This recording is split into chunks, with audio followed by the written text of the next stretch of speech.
Guys, my Airbnb business nearly failed before it even started. Why? I'm about to tell you.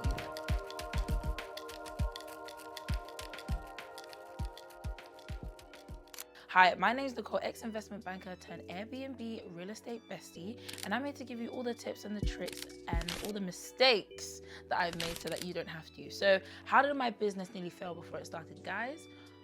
I don't know what I was thinking, but I did not actually anticipate that like this business, like every other business, or most other businesses, is cyclical. So yes, when people are talking about I made £1,000, £2,000 profit per unit, they're talking about the good old days in the summertime when everybody wants an Airbnb, everyone's traveling, everyone's holiday. But what people didn't tell you about is the bleak midwinter.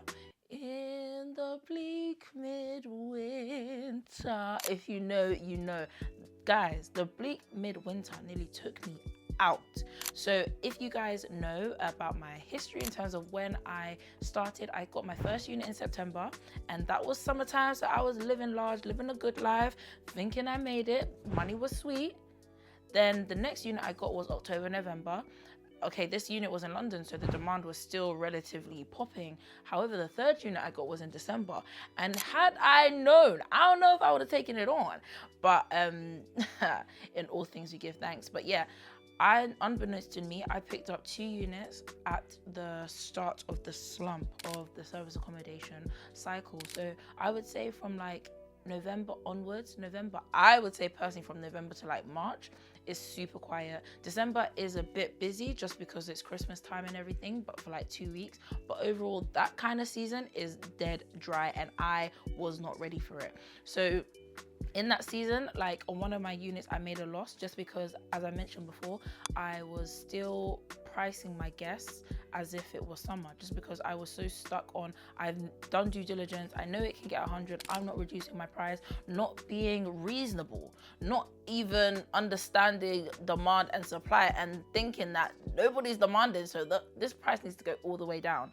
So I would say that got me down when I first started, and as you guys know, I scaled quickly. I got 3 units in 3 months. So having to manage 3 units in the bleak midwinter was really, really tough. I think people ask me, would I have done it again? And I would say, knowing what I know now, maybe not, but at the same time, I think it equipped me. I think when you're able to go through the rough season, and because I got through the rough season first, I was able to think up creative ways in terms of how am I going to get this money by tomorrow, because there was no savings, there was no buffer, there was no money for me to make up rent, so I had to make sure that I got this rent. So what I did is I posted my units on open rent, and yeah, whilst it wouldn't have been as profitable, my main goal at this point was to break even so that I didn't need to use my own money or even find some money to pay the rent. So it allowed me to get creative. I started increasing my minimum stay, but offering my nightly rate a lot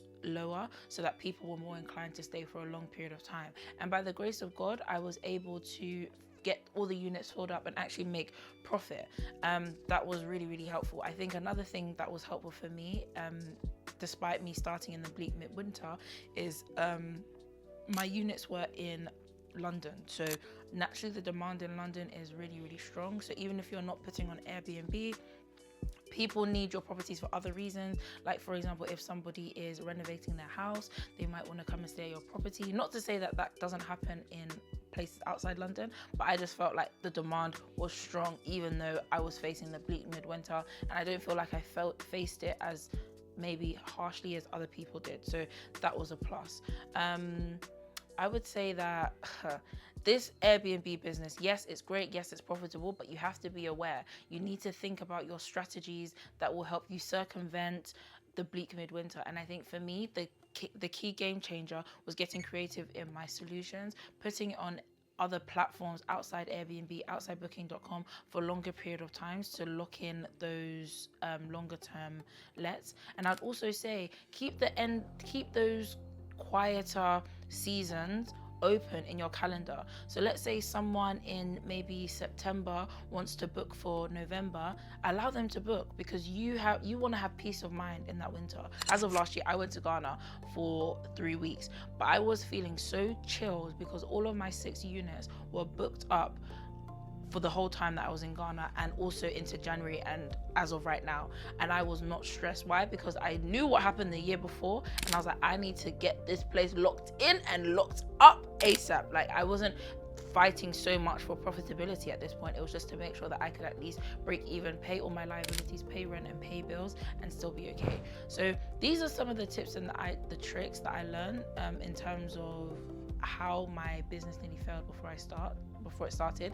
I hope that you guys don't make the same mistake. And I wouldn't say, oh, only get units in the summertime, because I'm not gonna lie, getting my units before summertime allowed me to like learn a lot, learn quickly, fail forward, fail quickly. So by the time that summer came, I was ready to go. So I would say, take the risk, take the plunge. Like, whenever you get a unit, take it on and run with it. Just make sure that you're always thinking about ways to circumvent any bleak midwinter periods. But yeah, lovely to hear from you guys, and I hope I will see you guys soon. Take care. Bye bye.